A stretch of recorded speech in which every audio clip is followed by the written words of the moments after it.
सभी का सहयोग समाचार के एक और नए दिन में मैं स्वागत करता हूं। आज जो न्यूज़ हम डिस्कस करेंगे उन हेडलाइंस को पहले देख लें। पहला जो हमारा न्यूज़ है वो है रेलवे पे। रेलवे को जैसा हम समझते हैं कि काफ़ी समय पहले एक आर्टिकल आया, एक बिलासपुर में केस हुआ था। उसमें क्या हुआ था, 2 ट्रेन कोलिजन के खबर आया था। उसमें काफ़ी दिनों बाद आज कल के न्यूज़पेपर में आया कि उसमें किन की गलतियाँ थी या किस पे थी, उस पर हम आगे चर्चा करेंगे। दूसरा जो हमारा न्यूज़ है वो है इंडिया रशिया रिलेशन को, कि हाल ही में पुतिन के द्वारा इंडिया को विज़िट किया गया। उसमें काफ़ी सारे अलग अलग बिल्स पे साइन किया गया उनके द्वारा। तो उन अलग अलग बिल से एक आम आदमी को, पब्लिक को क्या फ़ायदे होंगे या क्या नुकसान हैं, उसको हम देखेंगे। और एक इंटरनेशनल लेवल पे क्या सिनेरियो चेंज हो रहा है उनके इस विज़िट के कारण, वो हम देखेंगे। तीसरा हमारा जो न्यूज़ है वो पार्लियामेंट की डिबेट पे है। पार्लियामेंट में करीब 10 घंटे कल के दिन इलेक्टोरल रिफॉर्म पे डिबेट चला। तो वो क्या डिबेट वो मतलब वर्थ इट है हमारे लिए, या इफ़िशिएंसी को पार्लियामेंट को बरकरार रखता है या नहीं, और भी बाकी सारे न्यूज़ यशस्वी हम आगे शॉर्ट न्यूज़ को तौर पे देखेंगे। हम एक एक करके एक्सप्लेन करना स्टार्ट करते हैं। पहला जो हमारा न्यूज़ था रेलवे को, बिलासपुर में, छत्तीसगढ़ बिलासपुर में काफ़ी समय पहले एक ट्रेन कोलिजन का खबर आया कि 2 ट्रेन आपस में टकरा गए। उसमें काफ़ी ज़्यादा नुकसान हुआ, काफ़ी जो मटेरियल जा रही थी और लोगों को भी जान माल का नुकसान का खबर आया हमारे सामने। जब उस पर और जांच हुआ तो पता चला कि लोको पायलट के अनफिट होने के कारण ऐसा हुआ। तो इस न्यूज़ में ख़ास ये है कि मतलब राइटर के द्वारा यहाँ कहा जा रहा है कि किस तरीके से गवर्नमेंट हमेशा मतलब लोको पायलट या कोई भी जो हमारे स्टाफ्स होते हैं, इंसान होता है, जो रेलवे में स्टाफ्स होते हैं, जो मैनेज करते हैं रेलवे स्टेशन को या जो गाड़ी चलाने का काम करते हैं, उन पे किस तरीके से इल्ज़ाम पूरा डाल दिया जाता है। वो अपने आप को इल्ज़ाम से बचाने के लिए वो अपने जो भी कमियां हैं, जैसे हम देखें कि अभी हमारी जो ट्रेन सुविधा है काफ़ी पुरानी है, अभी भी वही जो काफ़ी सारी तो ऐसी ट्रेन्स हैं जो ब्रिटिश के टाइम चलती थी वो अभी भी चल रही है।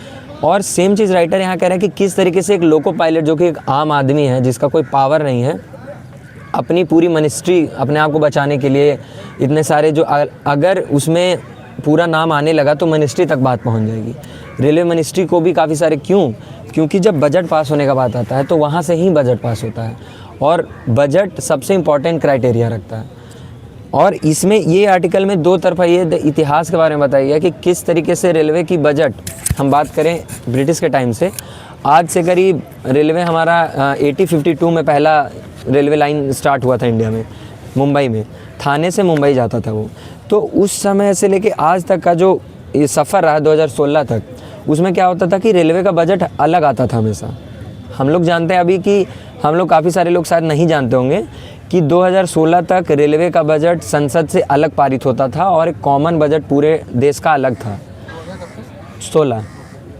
2016 तक था। ऐसा क्यों? क्योंकि ब्रिटिश के द्वारा सेम चीज़ें बहुत पहले से चली आ रही थी, तो हमने आज़ादी के बाद सेम चीज़ को कंटिन्यू किया।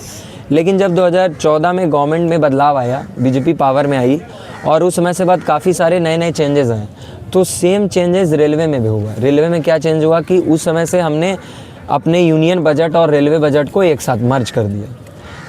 उस समय वो तथ्य दिया गया कि ये कहीं से भी सही नहीं रखता, क्योंकि जब हम बात करते हैं रेलवे की तो रेलवे मात्र हमारे, जब हम बात करते हैं ब्रिटिश टाइम की तो रेलवे बहुत इंपॉर्टेंट पार्ट था उनके। क्यों?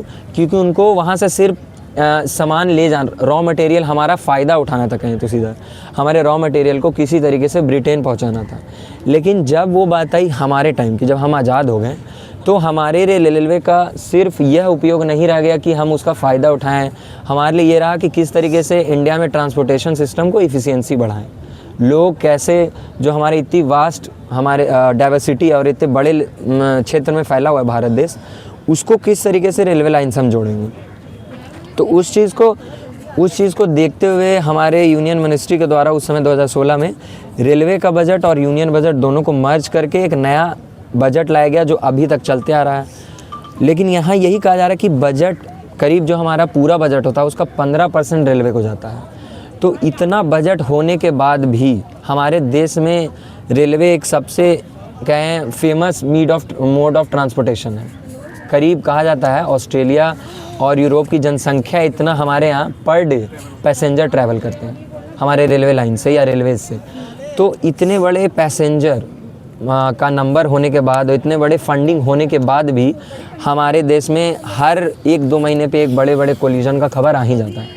छोटे छोटे रेल डीरेल्ड होना, ये सब तो बहुत कॉमन है। आपको सुनने को नहीं मिलेगा, काफ़ी सारे ऐसे स्टेशंस हैं जहाँ डीरेल होने की खबर आती है कि रेल चल रही थी, अचानक से पटरी से नीचे उतर गई।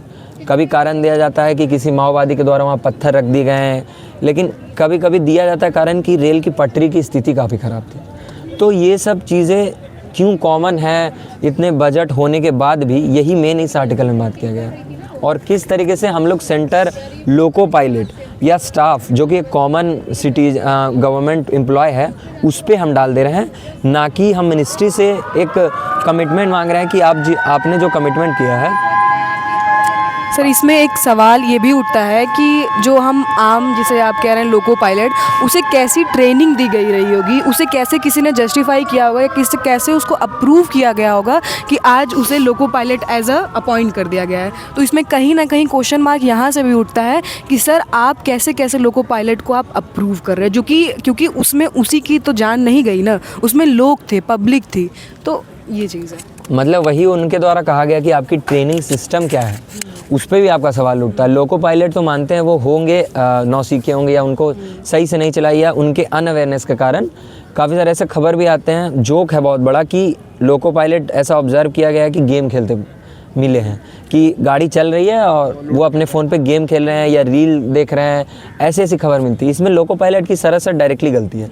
लेकिन काफ़ी सारे ऐसे भी हैं कि हम लोग लोको पायलट को समय से ज़्यादा काम करवा रहे हैं। जब भी हम रेलवे के ड्राइवर्स की बात करते हैं, जी मैं वही बात पॉइंट आउट करना चाहता था कि इंसिडेंट को साइड में रखते हुए ये हमें यूथ को भी सोचना चाहिए कि जहाँ पे कंट्री में सबसे बड़ा मुद्दा इसमें रोज़गार है और उस समय लोको पायलट्स की कमी होना, चाहे कोई अनहेल्दी लोको पायलट को अपॉइंट करना, ये भी दिखाता है कि जो देश के युवा या देश के लोग मांग कर रहे हैं कि नहीं हमें अभी रोज़गार की कमी है, तो वहाँ पे भी ध्यान नहीं दिया जा रहा है कि लोको पायलट्स की अपॉइंटमेंट हो, टाइमली हो। देखते हैं हम लोग, एक बार कोई वैकेंसी आती है उसको अपॉइंटमेंट में 3 से 4 साल लग जाते हैं, और जबकि ट्रेन डिलेज़ हो रही हैं और लोको पायलट्स की कमी की वजह से कई ट्रेनों को रद्द करना पड़ता है। तो ये भी एक ऐसा मुद्दा है जो हमें बहुत ध्यान में रखने की ज़रूरत है और इस पर भी हम लोग चर्चा कर सकते हैं अगर चलना। हाँ, मतलब कहें तो वही ना कहा गया कि पूरे इंडिया की जो सबसे बड़ी जोड़ने का काम करता है वो रेलवेज़ करता है। एरोप्लेन तो हर जगह नहीं पहुंच पा रही है। अभी हाल ही में मिज़ोरम को भी आज़ादी के बाद पहली बार जोड़ा गया रेलवे लाइन से, मेन रेलवे लाइन से। तो इससे क्या है कि इंडिया की लगभग पार्ट रेलवे से जुड़ी हुई है। और जब बात करते हैं इकोनॉमिक डेवलपमेंट की या यूथ के एम्प्लॉयमेंट की, तो उसमें सबसे बड़ा इंपॉर्टेंट रोल प्ले करता है रेलवे। रेलवे से क्या होता है, हर एक रॉ मटेरियल यहाँ से वहाँ जाना। जब भी हम बात करते हैं कोयला या कोई भी रॉ मटेरियल, यहाँ तक कि ड्राई फ्रूट्स कॉमनली रेलवे का यूज़ करके ही हम यहाँ से वहाँ पहुँचाते हैं। जैसे काफ़ी सारे हमारी जो स्टेट्स हैं वो समुद्र से जुड़ी हुई नहीं हैं, तो समुद्र से नहीं जुड़ने के कारण रेलवे ही एक लौता माध्यम बन जाता है और रोडवेज़, जिससे हम वहाँ तक गुड्स पहुँचा पाएँ बंदरगाह से। तो जब हम रेलवे को इतना एफिशिएंट नहीं बना पाएंगे इतने बड़े पॉपुलेशन और इतना डाइवर्स कंट्री को चलाने के लिए, तो किस तरीके से आने वाले समय में हम अपने आप को विश्व गुरु या अलग अलग उपाधि देने के योग्य बन पाएंगे, ये इंपॉर्टेंट बात रखता है। तो हम किन्हीं का कोई क्वेश्चन हो फिर हम आगे दूसरा आर्टिकल की ओर बढ़ें। दूसरा आर्टिकल जो हमारा वो था इंडिया रशिया रिलेशन। अभी काफ़ी समय से, मतलब रशिया और इंडिया में एक बायलैटरल रिलेशन काफ़ी अच्छे समय से चल रहा है हमारे साथ। हम जब बात करते हैं 1971 वॉर की, उसमें जो सबसे बड़े एज अ प्रोटेक्टर और एज अ सपोर्टर जब भी नाम आता है तो रशिया का ही आता है।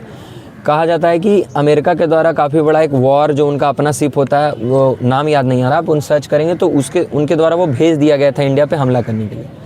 लेकिन as a border, as a protector उस समय रशिया के द्वारा भी अपना युद्धपोत मतलब ओशन में लाया गया था। तो उसके कारण हम उस समय अपने वॉर जो हमारे हो रही थी पाकिस्तान के साथ, उस पर कॉन्सनट्रेट कर पाएँ और एक डबल साइडेड वॉर में इंगेज होने से बच गए। क्योंकि अगर रशिया हमें वहाँ पर सपोर्ट नहीं करता, रशिया ने सीधा स्टेटमेंट कहा कि अगर अमेरिका के द्वारा हम पे हमला कर दिया गया, अगर अमेरिका ने हम पे हमला कर दिया तो रशिया डायरेक्टली वॉर में इंगेज हो जाएगा। फिर क्या होगा, वर्ल्ड वार सीधा। क्योंकि उस समय सबसे बड़ी दो बड़ी इकॉनमी, दो बड़ी मिलिट्री पावर रशिया और अमेरिका ही थी, अभी भी है। तो इतना बड़ा सपोर्ट से, और उससे पहले भी हम जब बात करते हैं आज़ादी के समय से और अभी तक भी, लेकिन अभी काफ़ी समय से कुछ दिन पहले रशिया वॉर में इंगेज्ड है। उसके अपने कारण है, हम उस पर नहीं जाके हम अपने तरफ से देखें तो वॉर में इंगेज होने के कारण जो एक एनुअली मीटिंग होती थी रशियन प्रेसिडेंट और इंडिया के प्राइम मिनिस्टर में, वो रुकी हुई थी। लेकिन हाल ही में कुछ दिन पहले हमें पता चला कि पुतिन के द्वारा इंडिया में विज़िट किया गया। उस विज़िट में काफ़ी सारे प्रॉमिसेस हमारे द्वारा की गई रशिया को, और रशिया ने काफ़ी सारे मतलब भेंट एज अ गिफ्ट और एज अ सपोर्ट इंडिया को दिया। जैसे पुतिन के द्वारा अपने ही स्पीच में कहा गया कि इंडिया एक बढ़ती पॉपुलेशन वाली कंट्री है जहां स्किल्ड और अनस्किल्ड लेबर बहुत बड़े पैमाने पे है, और उसी दूसरे तरफ रशिया का लगभग पार्ट आप जब ज्योग्राफी पे देखेंगे तो लगभग पार्ट इनहैबिटेबल है, मतलब वहाँ रहने लायक जगह नहीं है, ठंडी जगह है, साइबेरिया हो गया और भी एरियाज़ हो गए। तो लगभग पार्ट यूरोप के साइड रहता है, तो वहाँ की पॉपुलेशन बहुत कम है और बर्थ रेट भी उनका घट रहा है। तो उनको चाहिए स्किल्ड लेबर और इंडिया को चाहिए एम्प्लॉयमेंट। तो एक लेबर बिल साइन हुआ जिसके तहत इंडिया के लेबर रशिया जाएंगे और रशिया जाएंगे और रशिया में उनको एम्प्लॉयमेंट मिलेगा।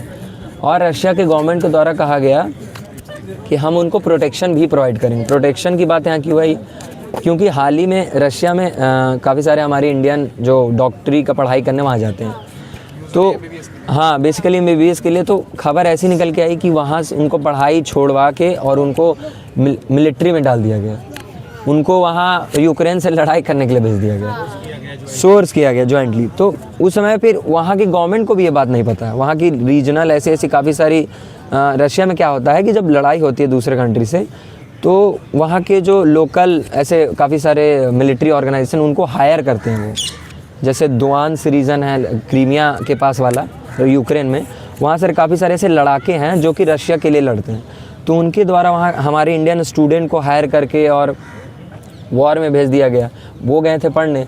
तो सेम चीज़ का कंसर्न दिखाया गया हमारे मिनिस्ट्री के द्वारा, तो रशिया ने बोला है कि हम प्रोटेक्शन भी प्रोवाइड करेंगे एम्प्लॉयमेंट के साथ, ये हमारी रिस्पॉन्सिबिलिटी है। और भी क्या चीज़ों पे बात हुई, हाल ही में इंडिया और पाकिस्तान के बीच एक छोटा ही वॉर, उसको नहीं कहेंगे, उसको एक कन्फ्लिक्ट कहेंगे, कन्फ्लिक्ट में हम दोनों इंगेज थे, जिसमें S-400 का बहुत इंपॉर्टेंट रोल प्ले हुआ। S-400 मिसाइल है जो जितने भी मिसाइल पाकिस्तान से आ रहे थे उसको उससे हमें बचाने में हमारे टेरिटरी को काम किया। और इसमें हमने ये भी देखा, एक वीडियो वायरल हो रहा था जिसके अंदर हम अभी एक सोशल मीडिया पे वीडियो वायरल हो रहा था जिसके अंदर जो पाकिस्तान मिलिट्री के ऑफिसर्स हैं वो एक किसी ऑफिसर को अवार्ड दे रहे थे कि इन्होंने S-400 को डिस्ट्रॉय किया।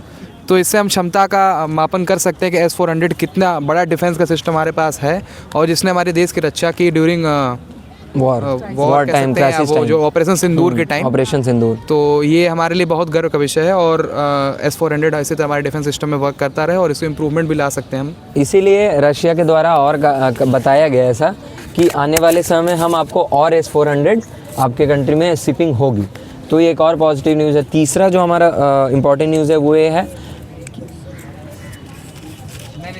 पास आउट कर। तो जो एक और इम्पॉर्टेंट चीज़ पे बात हुई वो हुआ 5th जनरेशन फाइटर जेट। जब भी हम बात करते हैं 5th जनरेशन फाइटर जेट की, तो हमारा क्या है कि धीरे धीरे आने वाले समय में मिसाइल में काफ़ी सारी नई जनरेशन आ रही है। जैसे अग्नि मिसाइल हमारे इंडिया में खुद ही डेवलप की गई, तो सेम मिसाइल रशिया के द्वारा कहा गया कि जो मिसाइल हमने रिसर्च करके बनाया है उससे इंडिया को सेम टेक्नोलॉजी शेयर किया जाएगा और मिल के साथ में, जैसे ब्रह्मोस का निर्माण किया हमने रशिया और इंडिया ने मिलके, सेम उसी प्रकार की और मिसाइल्स पे हम बात करेंगे 5th जनरेशन मिसाइल। क्वेश्चन पूछिए। सर मेरा क्वेश्चन इससे रिलेटेड है कि जो हमारी रशिया से अग्रीमेंट साइन हुई है, तो उससे आपको नहीं लगता कि इससे एक नेगेटिव इमेज पड़ेगा कि यहाँ पे जैसे लेबर्स ट्रांसफ़र होंगे, हमारे पास इंफ्रास्ट्रक्चर वैसा नहीं है इसलिए हमें ट्रांसफ़र करना पड़ रहा है, तो सर इससे नेगेटिव इम्पैक्ट पड़ेगा, ऐसा आपको नहीं लग रहा है? अभी शॉर्ट टर्म में नेगेटिव इम्पैक्ट नहीं पड़ेगा, शॉर्ट टर्म में तो बहुत बड़ा पॉजिटिव इम्पैक्ट है, लेकिन लॉन्ग टर्म कहें और एक जब भी इमिग्रेंट यहाँ से बाहर जाते हैं, इलीगल नहीं लीगल भी, तो एक कंट्री के लिए अच्छी बात नहीं होती। जब विश्व पटल पे बात करते हैं, जब हम कहते हैं कि इंडिया आने वाले समय में विश्व गुरु बनेगा या पूरे जो एक हमारा 2047 का विकसित भारत का जो संकल्प है, साथ ही साथ उस एग्रीमेंट का एक ये भी मतलब है कि रशिया ने प्रॉपर उन फैमिली मेम्बर का जो भी मेम्बर उनके पास जाएगा तो उसको प्रॉपर तरीके से कि जब तक वो इंसान है तब तक उसको सैलरी तो जाएगी, उसके डेथ के बाद भी वो उसके फैमिली का जब तक वो सर्वाइव करेंगे तब तक उसका खर्चा भी उठाएगा। तो मैम ये तो है ही है, यहाँ पर अनएम्प्लॉयमेंट रेट जो कि इतना हाई हो रहा है तो इससे तो बेटर है ना कि वहाँ पर उनके फैमिली की सेफ्टी लाइफ लॉन्ग मिल रही है। तो हाँ हाँ वो होता है। अगर मान लीजिए आपकी कंट्री आपके लिए रोजगार नहीं दे पा रही है, एम्प्लॉयमेंट नहीं दे पा रही है, तो बहुत बड़ा नेगेटिव इफेक्ट है। बट अभी तत्काल मतलब करंट में क्या किया जा सकता है, तो वो एक बेस्ट ऑप्शन है कि हम लोग वहाँ जाएं। जो कि रसिया ने हमें हर कदम पे हमारा साथ दिया है, तो उसके लिए इतना तो मतलब रशिया ने हर कदम में साथ दिया। और दूसरी बात आपने सही कहा, लॉन्ग टर्म में वो अच्छा नहीं है। और एज हम जब भी कहते हैं पूरे वर्ल्ड को एक इमेजिनरी लाइन से बांटा गया, नदर्न हेमिस्फीयर, सदर्न हेमिस्फीयर। जब भी हम नदर्न हेमिस्फीयर की बात करते हैं तो डेवलप इकोनॉमीज़ में आती है, मोस्टली यूरोप हो गया, यूएस हो गया, तो कनाडा हो गया। तो ये और जब हम बात करते हैं सदर्न इकोनॉमी, सदर्न हेमिस्फीयर की, तो डेवलपिंग या अंडर डेवलप इकोनॉमी है। तो इंडिया एक नया लीडर बन के उभर रहा है पूरे सदर्न हेमिस्फीयर के लिए, और इंडिया हमेशा से आवाज़ बनने की ओर बढ़ रहा है। तो जब भी हम देखेंगे कि इंडिया से खुद हमारे अपनी कंट्री से इतने बड़े लेवल पे इमिग्रेंट्स बाहर जा रहे हैं कमाने या काम करने, तो एक बैड इंप्रेशन पड़ेगा। लॉन्ग टर्म बेसिस में वो बात सही है, लेकिन अभी हमारी इकॉनमी को स्टेबल बनाने के लिए कि जितना हो सके, जब भी एम्प्लॉयमेंट घटता है तो देश में क्राइम्स बढ़ती हैं, देश में एक इनस्टेबिलिटी आ जाती है। तो अभी स्टेबिलिटी लाने के लिए हमें दूसरे देश पे ही निर्भरता अपनी बनानी पड़ेगी। और उसमें रशिया ये अच्छा है कि कम से कम वो हमारी ऐसे देश के पास जाएं जिससे हमारा रिलेशन अच्छा है, एज़ कम्पेयर टू उनके पास ना जाएं जिससे हमारा रिलेशन अच्छा नहीं है। तो दूसरा आर्टिकल आप बोले। हाँ, उन्हें लेबर चाहिए, पर कौन कौन से ऐसे फील्ड के लिए उन्हें लेबर चाहिए? उन्हें चाहिए इंडस्ट्री के लिए, या कहते हैं उसको मैन्युफैक्चरिंग सेक्टर के लिए चाहिए, इस तरीके के मोस्टली चाहिए उनको। क्योंकि जब बात करते हैं वाइट कॉलर जॉब्स के लिए, तो वो कोई भी देश अपने सिटीजन्स को ही देना चाहेगा। इंडिया से वो मैन्युफैक्चरिंग सेक्टर और स्किल्ड लेबर ज़्यादा कम चाहते हैं as compared to manufacturing sector में। और अभी वॉर का टाइम भी है तो उन्हें सबसे ज़्यादा नीड तो उसी फील्ड में है। इसलिए हाँ, मैंने हाँ, पूछा हाँ। कि वॉर के टाइम में वो किसी और चीज़ के लिए, जैसे कि वॉर में किसी हाँ एक सोल्जर के तौर, मतलब बहुत नहीं, अच्छे soldier के उस तौर पे। लेवल पे सोल्जर नहीं, मतलब हेल्पिंग सोल्जर के तौर पे ना उन्हें रख लें या वैसा नहीं कुछ। नहीं, अभी देखिए जैसे एक रीज़न क्या, हम जब भी कोई देश वॉर में इंगेज होती है तो वहाँ के जो लोकल सिटीजन्स हैं, जैसे एनसीसी हमारे यहाँ होती है इंडिया में, तो एनसीसी में आपके साथ एक एग्रीमेंट आता है कि इंडिया जब भी वॉर में किसी के साथ बड़े लेवल पे हो जाती है वॉर, हम वॉर फ्रंट पे लड़ रहे होते हैं, तो अगर किन्हीं आर्मी को किसी तरीके की एक पैरा कहते हैं हमारे यहाँ, एक टेरिटोरियल आर्मी और सेम तरीके एनसीसी भी काम करती है, वहाँ पे अगर उनको बुलाया जाए तो उनको जाना पड़ेगा।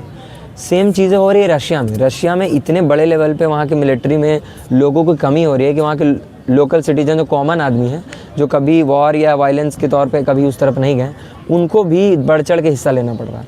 तो क्या हो रहा है कि जो एक समय में कभी फार्मर था, जो एक समय में कभी मैन्युफैक्चरिंग सेक्टर में चिप्स के पैकेट्स बनाते थे या और भी ऐसे काम करता था, वो वहाँ जा रहा है देश में लड़ने अपने देश के लिए, देश के नाम पे। तो यहाँ क्या हो रहा है, उनकी पूरी इकॉनमी धीरे धीरे नीचे जा रही है। तो हम वो कंट्री रशिया इंडिया से यही चाहती है कि हम इंडिया के लोग वहाँ आके उनकी इकॉनमी को सपोर्ट करें और उनको हम एज ए इंसेंटिव मनी है और अलग अलग काफ़ी सारे इंसेंटिव्स देंगे। तो दोनों का विन टू विन सिचुएशन है, उनकी इकॉनमी रन करते रहेगी, हमारे यहाँ एम्प्लॉयमेंट जनरेट होते रहेगा और रेमिटेंस आते रहेगा। और यहाँ पर आज के कुछ टॉप 4 न्यूज़ेज़ हैं, जो कि पहला है कि हम सब जान रहे थे, कल भी डिस्कस किया था पार्लियामेंट डिबेट पर, तो आज इसको कंक्लूड करके उसके इम्पॉर्टेंट टॉपिक्स को हम यहाँ पे डिस्कस करेंगे। मतलब इसके जो हेडलाइन है उसको ऐसा है कि फायरी डिबेट इन पार्लियामेंट, जिसमें इम्पॉर्टेंट इश्यूज़ थे जो कि अपोजिशन ने उठाए, रेज़ करे। एक तो है कि EVM मशीन पर क्या प्रॉब्लम है उसमें, है ना। दूसरा है कि रोल ऑफ चीफ कमिश्नर, है ना। और थर्ड है question about the impeachment of chief justice, जिस पे कि इम्पीचमेंट वर्ड नहीं यूज़ कर सकते, उस पर काफ़ी अच्छे से डिबेट हुई, जिसमें कि सारे कुछ MPs ने बहुत अच्छे अच्छे पॉइंट्स रखे, काफ़ी अच्छी स्पीचेस दी। लेकिन जो मेन डिबेट थी वो बिटवीन थी home minister and the leader of opposition.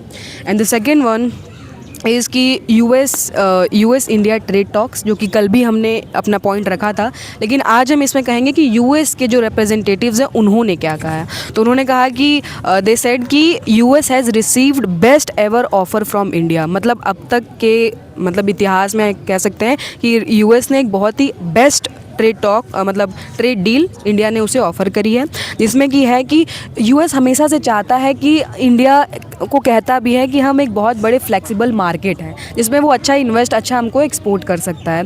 तो इसमें क्या है कि इस टाइम वो है हम पे एक तरीके से हम पे प्रेशर डाल रहा है, क्रिएट कर रहा है कि इंडिया उससे एग्रीकल्चरल गुड्स जो है उसका वो ख़रीदे, जिसमें कि वाइन्स है, फ्रूट्स है, ड्राई फ्रूट्स है। लेकिन अगर गवर्नमेंट ऐसा करती है तो ये एक तरीके से पॉलिटिकल कैटास्ट्रॉफी हो जाएगा, क्योंकि इंडिया में भी तो जो किसान है हमारे वो कितने टाइम से परेशान हैं। अगर हम उनसे ये चीज़ एक्सपोर्ट करते हैं, इंपोर्ट करते हैं सॉरी, तो फिर ये हम पर बहुत ज़्यादा एक तरीके से किसानों पर बहुत ही प्रेशर बनेगा और एक तरीके से बहुत यहाँ पे दिक्कत भी हो सकती है। चीज़ें यहाँ पे सस्ते दामों में ऑलरेडी उपलब्ध है वो वहाँ से ऑलरेडी 4 गुना दाम पे आ रही हैं और लोग उन्हें खरीदेंगे। तो इससे हमारे किसानों को कितना, और हमारी कंट्री ऐसी किसानों के नाम पे बनी है, किसान पे है कि किसान करो सैनिकों पे है, तो ये उन पे जाएगा कि क्यों हम सस्ते नाम पे आपको अवेलेबल करा रहे हैं और पैसे। और उस यूएस के लिए जिसने हम पे 50% टैरिफ ऑलरेडी डाल रखा है हाँ। कि अगर हम उससे है ना ये सारी चीज़ें। फिर द थर्ड वन इज़ जो कि हम इसे इम्पॉर्टेंट भी कह सकते हैं और इस पर काफ़ी बात कर सकते हैं कि कर्नाटका गवर्नमेंट मतलब कर्नाटका की जो वहाँ पे इस टाइम गवर्नमेंट है उसने हेट स्पीच पे एक बिल अपने टेबल पर रखा है कि जो क्राइम है, crime that causes disharmony and hatred in our society, जब भी इलेक्शन आता है तो उस टाइम जो पॉलिटिशियंस होते हैं स्टेज पे जाकर के कुछ भी किसी भी रिलीजन के खिलाफ किसी भी तरीके से हेट स्पीच कहते हैं, उसके लिए कोई बहुत बड़ा कोई रूल मतलब क्या बोलते हैं उसे कोई रूल या कोई बहुत बड़ा पनिशमेंट नहीं है। तो उसके लिए कर्नाटका गवर्नमेंट अपने स्टेट में अपने स्टेट के लिए एक बिल पास करा है उसने। और the fourth one is related to the sport news. कल इंडिया ने bronze medal in hockey win किया है against Argentina. That's it, thank you. बात कर लें, जैसे इन्होंने लास्ट न्यूज़ के बारे में बात किया। लास्ट न्यूज़, एक समय में इंडिया हॉकी में मतलब कहा जाता था इंडिया के पास महारत हासिल थी। बिल्कुल। हमारे बहुत बड़े प्लेयर हैं मेजर ध्यानचंद, उनको कहा जाता था हॉकी का जादूगर। एक बार बात है कि वर्ल्ड कप में वो खेल रहे थे, उनके द्वारा जब गोल किया जाता है तो वो गोल नहीं पहुंच पाता वहां तक, तो उनके द्वारा कहा जाता है कि जो ये मेज़रमेंट है वो गलत है। मतलब इस तरीके के लेवल का उनका ट्रेनिंग था और इतने बड़े लेवल पे उन्होंने गेम खेल रखा था, इतना ज़्यादा एक्सपीरियंस था कि उन्हें पता चल गया कि जो मेज़रमेंट है वहाँ प्लेग्राउंड में गोल कीपर का वो गलत है। तो सेम चीज़ अब इससे कंपेयर करें कि अभी हम लोगों को ब्रॉन्ज मिला, उसका कारण हम हमेशा कहते हैं कि गवर्नमेंट होती है कि गवर्नमेंट सपोर्ट नहीं कर रही है एथलीट और इस तरीके के स्पोर्ट्स को, लेकिन उसका कारण पब्लिक भी है। पब्लिक हमारे यहाँ क्रिकेट के अलावा कोई स्पोर्ट्स देखना ही नहीं चाहती। और क्रिकेट में जितने भी मतलब आप किन्हीं का स्पोर्ट्स पर्सन बोलेंगे जो आपके फेवरेट या आइडियल हो, तो लगभग लोगों के क्रिकेट से ही आते हैं। लेकिन क्रिकेट ही एकलौता स्पोर्ट्स नहीं है, ये मैं आपको कह दूं। इंडिया में बहुत सारे ऐसे स्पोर्ट्स हैं जिसमें हम अच्छा कर रहे हैं। कबड्डी, फुटबॉल है, हॉकी है, उसमें हम बहुत अच्छा कर रहे हैं और वहाँ यूथ चाहते हैं, वो प्लेयर चाहते हैं कि हमें भी लोग देखें, हमें भी जानें। और इससे क्या है कि उनके अंदर एक मोटिवेशन नहीं आ पा रही। सुनील छेत्री दुनिया के तीसरे सबसे अच्छे फुटबॉलर हैं, लेकिन उनके रिटायरमेंट के बाद लोगों को पता चल रहा है वो रिटायर हो चुके हैं अब। और कह सकते हैं मेरे हिसाब से, मेरा ऐसा मानना है कि क्या पता हमारे मोटिवेशन कारण कुछ और दिन वो खेल पाते। जैसे विराट कोहली अभी रिटायरमेंट के बाद भी काफ़ी सारे अलग अलग फॉर्मेट में खेल रहा है। क्यों? क्योंकि इतना प्यार मिल रहा है उसको लोगों से कि उसको स्टिल उनको कंटिन्यू करना पड़ रहा है। तो सेम चीज़ें सुनील छेत्री के साथ नहीं हुई, जो कि वो दुनिया में तीसरे सबसे बड़े, मैं आपको बता दूं। हाँ, तो दुनिया में मैं आपको बता दूं फुटबॉल के अगर जो कहें एक्टिव ऑडियंस की, तो 3 से 4 ट्रिलियन मतलब बिलियन जितनी हमारी आधी पॉपुलेशन है, 8 बिलियन हमारी वर्ल्ड की, उससे आधी 50% पॉपुलेशन फुटबॉल देखती है और फुटबॉल से बहुत ज़्यादा उनका लगाव है। और उस लेवल पे मतलब आप चले जाएंगे साउथ अमेरिका, अफ्रीका या यूरोप, मतलब इंडिया छोड़ के एशिया के बाहर जाएंगे आप, तो आपको पता चलेगा कितने माइन्यूट लेवल पे लोग फुटबॉल खेल रहे हैं। और तब भी हमारे इंडिया से, जिनको ना कोई इतना बड़ा सपोर्ट मिला, नॉर्थ ईस्ट से इतने बड़े प्लेयर निकल के आ रहे हैं।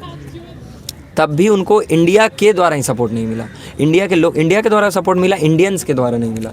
तो ये एक इम्पॉर्टेंट पार्ट रखता है कि हॉकी में या फुटबॉल में किस तरीके से धीरे धीरे हम नीचे जा रहे हैं, हमारी जो लेवल ऑफ प्लेइंग थी वो नीचे जा रही है। सुनील छेत्री जी का जो इंटरनेशनली मैच था एक बार, तो उन्होंने उसे ओपनली सोशल मीडिया में अपने स्टोरी में बोला था कि प्लीज़ हमारे गेम को सपोर्ट करिए। उन्होंने ओपनली अपने स्टोरी में ये चीज़ डाली थी कि आप लोग को देखना है, फिर भी किसी ने उतना उस चीज़ को ध्यान नहीं दिया था। सेम हम भाला फेंकने वाले बात करते हैं, तो हमारे बहुत बड़े जो चैंपियन रहे वो भी आईपीएल देखने गए थे, तो पता चला कि उन पे कैमरा ही नहीं जा रहा, पता भी नहीं लोगों की कि वो आईपीएल देखने आए हैं या मैच देखने आए, स्टेडियम में बैठे।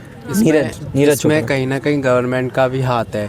जैसे डोमेस्टिक लीग आईपीएल जैसी चल रही है, इतनी बड़ी लीग कब से चल रही, तो जनता उसके लिए जागरूक है, बहुत ज़्यादा क्रिकेट के लिए जागरूक है। अगर गवर्नमेंट चाहे तो फुटबॉल और हॉकी के लिए भी लीग चला सकती है, तो ऑब्वियसली जनता जागरूक होगी। अब इसमें गवर्नमेंट का रोल है। लीग इसलिए आया था क्योंकि क्रिकेट मतलब अचानक से बहुत फेमस हुआ। हाँ, ये रीज़न है, गवर्नमेंट की पॉलिसीज़ मायने रखती है, लेकिन हमारी देश की पॉपुलेशन इतनी ज़्यादा है कि पॉलिसीज़ उतना ज़्यादा काम नहीं करेगी एज़ कम्पेयर टू जब हम खुद ही अवेयर नहीं हो जाए। हमारे पास उतने गवर्नमेंट पॉलिसीज़ भी नहीं है, उतने गवर्नमेंट के इंफ्रास्ट्रक्चर भी नहीं है। लेकिन सर स्पोर्ट्स पर्सन को भी लगता है कि जैसे क्रिकेट में अगर कोई बंदा नीचे से ऊपर आ रहा है तो उसे उस तरीके की फैसिलिटीज़ भी प्रोवाइड करी जा रही है, उसको इतनी इनकम मिल रही है। लेकिन बात करी जाए कबड्डी की और जो मतलब फुटबॉल भी है, तो नीचे से उनको उतना सपोर्ट ही नहीं दिया जा रहा है। उनके फैमिली का क्या होगा सर अगर वो दिन भर स्पोर्ट्स में ही लगे रहेंगे? तो एक तरीके से वो भी तरीके से मेंटल प्रेशर है जिसके वजह से हम लोग रीच हमारे लिए हो पा रही है। Sorry to cut you, but यहाँ पे ये भी है, अभी जैसे वुमेंस टीम जीती है, वुमेंस वर्ल्ड कप जीती है, उसके बाद इंडिया में बहुत ज़्यादा वुमेंस टीम के बारे में चल रहा है। बल्कि यहाँ पे हमारे ही प्रयागराज में ही कई सारे ऐसे स्पोर्ट्स क्लब है जहाँ पे वुमेंस क्रिकेट चलता ही नहीं है। कहीं पे वुमेंस टीम के बारे में कोई बात ही नहीं कर रहा है। अब वो धीरे धीरे आ रही है, अब लोग चाह रहे हैं कि हाँ हमारी बेटी क्रिकेट खेलेगी। और उसके बाद फिर कितने सारे जैवलिन थ्रो भी तब आया जब उसको फिर हाँ नीरज चोपड़ा ने। और हर चीज़ हम लोग गवर्नमेंट पे नहीं डाल सकते। गवर्नमेंट का काम सिर्फ ये है कि हम लोग को या जो स्पोर्ट्स खेलने वाले या स्पोर्ट्स क्लब है उनको इक्विपमेंट्स वगैरह ये सारी चीज़ें प्रोवाइड करना। लोगों का काम है खेलना, लोग वो चीज़ देख ही नहीं रहे। मीडिया का काम है और चीज़ों का काम है उनको इस चीज़ के बारे में इन्फॉर्म करना, जो चीज़ हो ही नहीं रही है इंडिया में क्रिकेट के अलावा और पॉलिटिक्स के अलावा। मैं ये कहना चाहता हूँ कि ब्रिटिश जहाँ का कि मतलब क्रिकेट ने जिसको फेमस किया, तो वैसे तो कि हमें जो इंडियन स्पोर्ट्स हैं हमारे, कबड्डी हो गया, चेस के अलावा जो भी टग ऑफ वॉर हो गया, चेस हो गया, जो भी इंडियन स्पोर्ट्स हैं, जो भारतीय मूल के खेल हैं, उनको बढ़ावा देना होगा। कुश्ती हो गई, कुश्ती को तो बढ़ावा दिया गया और कुश्ती ऐसा प्लेटफॉर्म है जो हमारे लिए मेडल्स भी लेके आ रही है ओलंपिक्स में आज के डेट में हम देख रहे हैं। तो इसी प्रकार से अगर हम वर्क करेंगे, और ऐसा भी नहीं है कि उनको ऊपर ध्यान नहीं दिया जा रहा है, बट एज अ व्यूअर और एज ए स्टूडेंट, क्योंकि ये भी हम लोग उस जनरेशन में कि हम लोग अगर चाहें तो किसी भी चीज़ को हाइप कर सकते हैं, किसी भी चीज़ को हम लोग एक लेवल पर लेके जा सकते हैं। तो हम लोग सोशल मीडिया रिस्पेक्ट दें। इंस्टाग्राम पे उन्हें फॉलो करना होगा, यहाँ बैठ के नहीं हो सकता है जितने लोग यहाँ पे इंस्टा यूज़ कर रहे हो, विराट कोहली को सबने फॉलो किया हो, नीरज चोपड़ा को हो सकता है एक लोगों ने फॉलो किया होगा। तो अगर हमें जिम्मेदार व्यक्ति बनना है और जिम्मेदार नागरिक बनना है और हम सच में चाहते हैं कि जैवलिन थ्रोज चाहे अदर स्पोर्ट्स के जो भी प्लेयर हैं वो आगे बढ़े, तो अभी हमें स्टेप लेना होगा। और वो एक नॉर्मल स्टेप ये होगा कि उन्हें फॉलो करना सोशल मीडिया पे। अगर वो फॉलोअर्स बढ़ेंगे तो उनके अंदर भी एक ऐसी एनर्जी आएगी कि वो और हार्ड वर्क करेंगे। तो ये सब छोटी छोटी चीज़ें हमारे अफेक्ट करती हैं उनके लाइफ को, तो इसको ध्यान देना होगा। और अगर खुद हमारे भी अंदर ऐसा कोई भी टैलेंट है तो उसे किसी भी प्रेशर की वजह से दबने ना दें, उसे राइज करें, ग्रो करें। जैसा कि मैम ने बोला था कि वो वुमेंस, जैसा कि मैम ने बोला था वुमेंस के लिए स्पोर्ट्स में फैसिलिटी नहीं है, तो हाँ कहीं ना कहीं हमारी यूनिवर्सिटी ही नहीं दे रही है। देखा क्रिकेट की टीम यहाँ से वुमेंस की जाती है, वुमेंस की नहीं जाती है। और भी कई सारे ऐसे खेल हैं जिसमें सिर्फ मेंस की टीम जाती है, वुमेंस का है ही नहीं कोई रोल यहाँ। तो मतलब जैसा हम लोग अभी तक ये समझ पाए कि गवर्नमेंट का भी रिस्पॉन्सिबिलिटी बनता है और हमारे as a citizen, as a youth, हमारे लिए भी रिस्पॉन्सिबिलिटी बनती है कि किस चीज़ों पे हम ज़्यादा ध्यान दे रहे हैं और किस चीज़ को प्रमोट कर रहे हैं सोशल मीडिया पे। हम एक एडिटोरियल को देखते हुए फिर समअप करेंगे हमारे सहयोग समाचार को। एक एडिटोरियल है, वो है डिसेबिलिटी को लेके। हम लोग मतलब जब भी डिसेबिलिटी के बारे में बात करते हैं तो हमारे दिमाग में ख्याल आता है कि ऐसे लोग जिनके पास, जो चलने में जिनको दिक्कत होती हो, आँख मतलब जो सही से देख ना पाते हो। लेकिन यहाँ इस एडिटोरियल में कहा जा रहा है कि इनको ही डिसेबल नहीं कहा जा सकता। एक डिसेबल होती है नेचुरल, जो एज के हिसाब से आती है। जैसे हमारे दादी जी वो अब इतने फिट नहीं हैं, हेल्दी नहीं हैं कि वो दौड़ सकते हैं। वो इतने फिट, इतने हेल्दी नहीं कि एक लिमिट ऑफ वज़न उसके बाद वो वेट नहीं उठा सकते। तो वो भी एक तरह की डिसेबिलिटी है। तो हमें एज अ कॉमन सिटीजन भी रिकॉग्नाइज़ करना चाहिए। और एडिटोरियल में हमसे नहीं, वो गवर्नमेंट से ऐसा अपील कर रहे हैं कि गवर्नमेंट को इस तरीके की डिसेबिलिटी को भी ध्यान में रखते हुए पॉलिसीज़ बनानी चाहिए। ये डिसेबिलिटी नहीं है कि हाँ वो लोग जो नेचुरली बाय बॉर्न उनके दिक्कत है कुछ, वो तो है ही, लेकिन समय अनुसार हमारे सीनियर सिटीजन्स हो गए या कोई जब उनको डिजीज़ हो जाती है तो वो अचानक डिसेबल हो जाते हैं। तो वो हमारी डेफिनेशन जो डिसेबिलिटी की है उसको हम चेंज करके और उस तरफ ले जाएं। एक और डिसेबिलिटी होता है मेंटल। हम हमेशा दिमाग क्या होता है कि कोई भी लोग जो बाहर से सही दिख रहा है वो है फिट, बट अब ऐसा अवेयरनेस हो रहा है कि जेन जी ही है, ऐसी कुछ ना कहें कि बहुत अच्छी बात हमारी जनरेशन है जो कि बाहर से ज़्यादा अंदर पे क्वेश्चन उठा रही है कि हमारे अंदर क्या चल रहा है। एक स्टेटमेंट भी है कि we always perceive outside but everything happen inside. हमारे अंदर ही सब कुछ होता है। तो सेम चीज़ पे यहाँ भी आर्टिकल में कहा जा रहा है कि मेंटल हेल्थ कितनी बड़ी डिसेबिलिटी क्रिएट कर रही है। लोग अपने हाथ को तो सही से यूज़ कर पा रहे हैं, लेकिन उनके ब्रेन की यूज़ जब बात आती है, जब वो एग्ज़ाम में बैठ रहे हैं तो सही से क्वेश्चन का आंसर नहीं लिख पा रहे हैं, इंटरव्यू में सही से किसी से बात नहीं कर पा रहे हैं, उनके पास सोशल एंजाइटी है इस जनरेशन में। क्यों? क्योंकि हम लोग ने वो जो फंडामेंटल क्वेश्चंस हैं उसको स्टार्ट कर दिया रेज़ करना।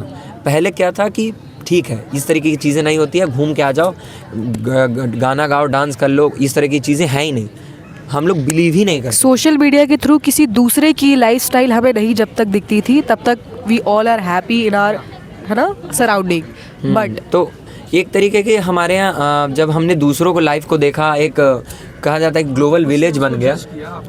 सबसे बड़ी बात कि कंपैरिजन जब से ये चीज़ हमारी इंडियन इकोनॉमी जो ग्लोबल तौर पे चली गई, विलेज मतलब यहाँ बाहर के वेस्टर्न चीज़ें भी हमें दिखने लगी। हमें पता चला कि हैप्पीनेस का मतलब ये नहीं होता कि घर में बैठ के ही कुछ कर लिए, घूमना भी बाहर जाना होता है। और घूमने का मतलब ये नहीं होता कि दादी घर नानी घर चले जाना, कि हाँ भाई हम अपने रिलेटिव्स के घर चले गए हैं, वो हमारे लिए टूरिज़म हो गया या ट्रैवल हो गया। हमें नई नई चीज़ें पता चलने लगी, वो नई चीज़ें कमियां लाई। और अब हम इस एडिटोरियल में भी वही चीज़ देख रहे हैं कि डिसेबिलिटी का डेफिनेशन को बढ़ाना चाहिए और गवर्नमेंट को इस तरीके के डिसेबल लोगों के लिए भी, जैसे हम देखते हैं कि बसेस में फ़ीमेल के लिए स्पेशल सीट रहती हैं, सीनियर सिटीजन के लिए स्पेशल सीट रहती हैं। तो ये तो एक छोटा एग्जांपल हो गया। सेम चीज़ें हम और भी सेक्टर में कर सकते हैं। यही इस एडिटोरियल में कहा जा रहा है। किने का कोई क्वेश्चन हो एडिटोरियल से तो फिर हम समझ। हाँ, मेरा एक क्वेश्चन है कि अगर आप उम्मीद कर रहे हैं कि गवर्नमेंट को पॉलिसी लानी चाहिए तो कैसी पॉलिसी की आप उम्मीद कर रहे हैं कि वो दें ऐसे डिसेबल? जैसे सबसे बड़ी चीज़ की, जैसे हमने अभी यहाँ बात किया, ये बात वहाँ तक पहुँचे। जैसे हम देखते हैं कि एडवर्टाइजमेंट गवर्नमेंट करती है, पोलियो की एडवर्टाइजमेंट, हर चीज़ की एडवर्टाइजमेंट। उससे क्या होता है, जब गवर्नमेंट किसी चीज़ को एडवर्टाइज़ करती है तो वो एक कॉमन सीन, वो नॉर्मल बन जाता है, लोगों के लिए वो एक टैबू नहीं रहता। जैसे अभी वुमेन में ब्रेस्ट कैंसर का बहुत बड़ा केसेस आ रहा है, तो गवर्नमेंट ने पार्लियामेंट में खुल के बोला है इसको, तो वो कॉमन हो गया। तो जब पार्लियामेंट या गवर्नमेंट अपने स्तर से न्यूज़ पे बात करेगी तो ये चीज़ें नॉर्मल बनेंगी और लोग जानेंगे एटलीस्ट पहले तो, फिर जानने के बाद। और मैम हाल ही में रेड फोर्ट से हमारे प्रधानमंत्री ने ओबेसिटी पर बात की थी। उसके बाद से हमारे न्यूज़पेपर में भी बहुत सारे एडवर्टीजमेंट है, आर्टिकल्स है, वो ओबेसिटी के लिए आने लगे हैं, क्योंकि वो किसी एक ऐसे इंसान ने बात की है जिसकी बातों को लोग मानते हैं। तो यही सर कह रहे हैं कि जैसे मेंटल हेल्थ जैसी भी जो चीज़ें हैं वो भी हम कुछ ऐसे लेवल में, जैसे कि सर ने भी कहा कि सोशल मीडिया के थ्रू या किसी भी चीज़ के थ्रू उसे पोस्ट करना शुरू करें, ताकि किसी ऐसे व्यक्ति के पास जाए जिसके बात का सम्मान हो और वहाँ से फिर हम तक वो चीज़ें पॉलिसीज बने और सारी चीज़ें। मतलब आपके कहने का मतलब है कि काइंड ऑफ जो गवर्नमेंट है वो ऐसे स्पीच दे, उसमें ये चीज़ बोले कि मेंटल इशू बहुत बड़ी दिक्कत है। और जिस तरह से जापान वगैरह या ऐसी कंट्रीज में नॉर्मल है कि एक मेंटल डॉक्टर के पास आदमी जाता है, कंसल्ट करता है किसी भी चीज़ के पहले। बहुत नॉर्मल है। अगर आप इसको अगर आप जाके नहीं देख सकते तो आप कोई मूवी लगा के देख लीजिए, किसी भी पिक्चर्स बिल्कुल, में देख लीजिए, तो एक मेंटल डॉक्टर ज़्यादातर मूवी में अवेलेबल होता है, जिसके पास हमारे कोई प्रोटैगनिस्ट जाता है। इसका मतलब है कितनी सारी चीज़ें फिल्मों में भी नॉर्मल कर दी गई हैं। और ये है डियर जिंदगी वाला, लव यू जिंदगी, लव यू जिंदगी, yes। बहुत सारे कंसल्टेंट उसमें भी ये रहता है। चीज, उसमें भी यही चीज़ हम लोग को दिखाई गई कि एक मेंटल डॉक्टर कितना ज़रूरी होता है। एक बिल्कुल। मतलब जिसे लोग पागल समझते हैं ना, जैसे कह देते हैं, तो उसे वो चीज़ हमने बहुत ही बेकार तरीके का नाम देने की, यार ये तो पागल हो गया है, जबकि इसे थोड़ा नॉर्मलाइज करना मेंटली चाहिए। दिक्कत है, उसे बोल दिया गया है कि हम मतलब बेसिकली इस एडिटोरियल से यही समझ पाएँ कि जो भी चीज़ें हैं उसको as a common citizen social media का यूज़ करके हम भी फैला सकते हैं, और गवर्नमेंट भी अपने स्टेज से इसको आगे बढ़ा सकती है। तो हमें अवेयर होना पड़ेगा उस चीज़ के लिए, हमें जानना पड़ेगा एग्जैक्टली मेंटल हेल्थ। हाँ एक मिनट। आज के सहयोग समाचार के लिए हम इतना ही रखते हैं। कल मिलेंगे इस एनर्जी के साथ। आपको आने के लिए धन्यवाद।